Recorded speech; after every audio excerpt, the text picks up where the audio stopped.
Bonjour à tous. Dans cette vidéo, je vous présente la correction du deuxième exercice de la troisième série des travaux dirigés.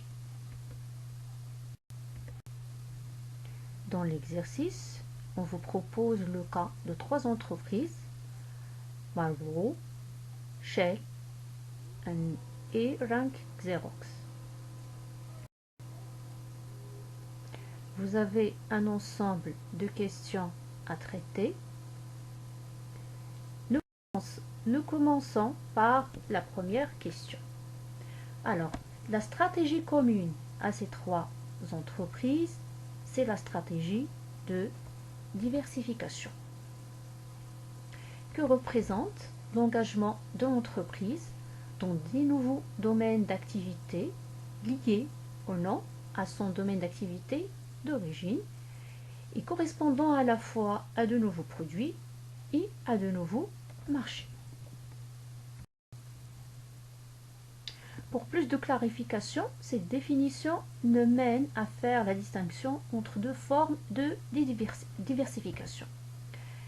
La première forme, c'est la diversification liée, qui est un développement vers de nouvelles activités qui présentent des points communs avec les activités existantes.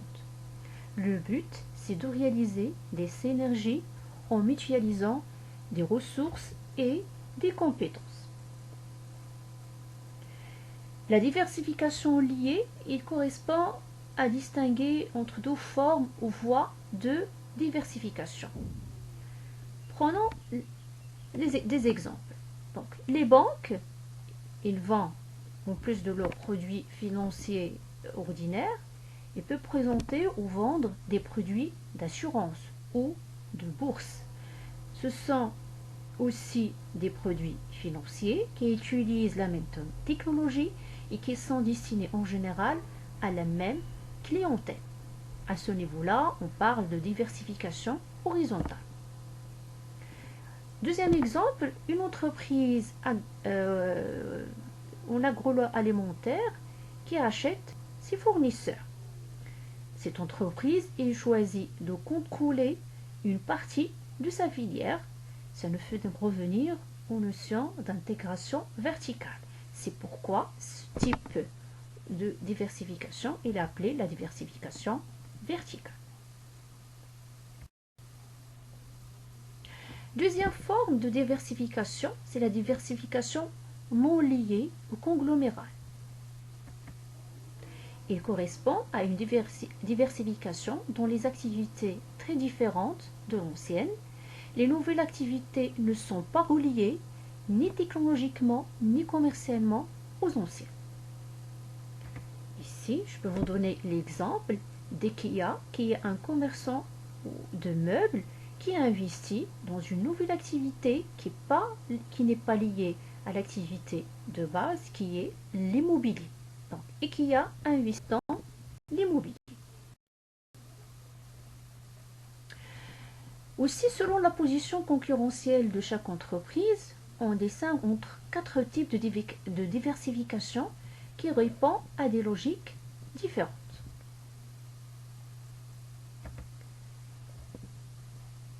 La première ou le premier type, c'est la diversification de placement.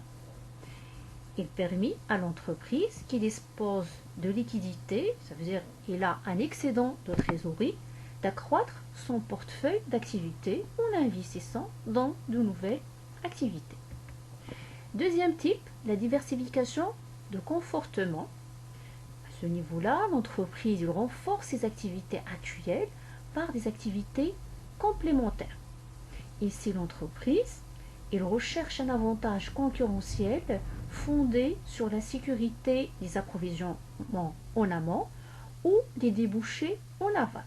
Par exemple, Total et son intégration complète de la prospection pétrolière jusqu'aux stations-service, ce qui accroît son pouvoir sur le marché. Troisième type, la diversification de redéploiement. Il correspond à une anticipation de déclin à venir de domaine d'activité et à une recherche de croissance future.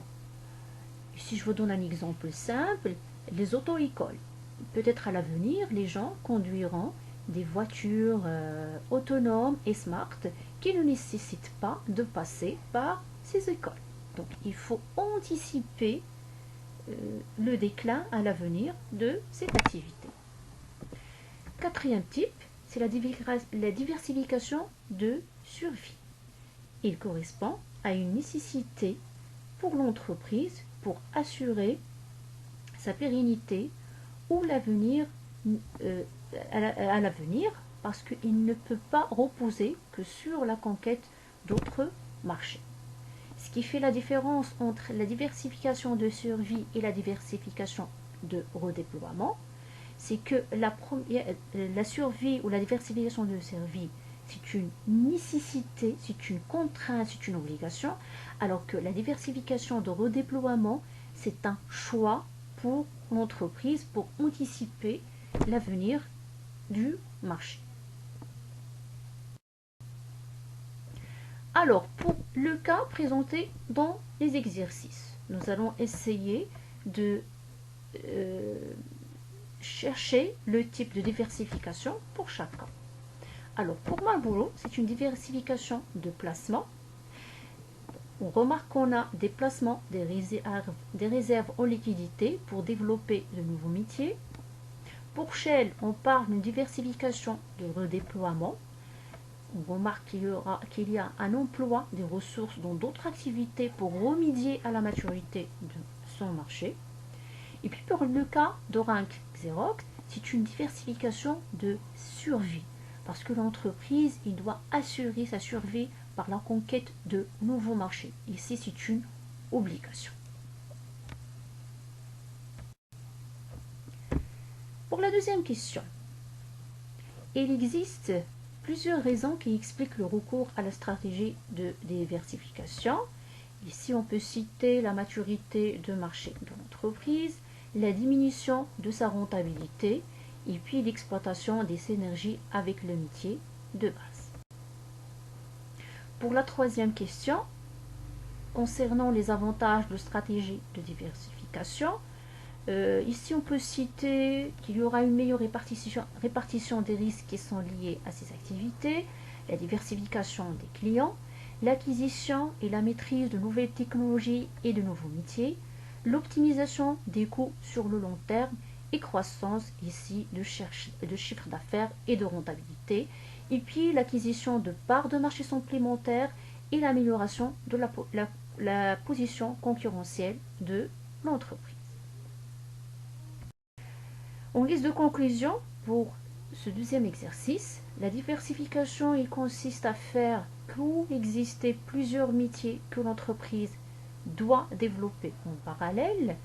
L'entreprise qui se positionne sur la diversification doit acquérir de nouvelles compétences afin de rester toujours efficace dans le ou les nouveaux domaines d'activité stratégiques qui sont développés.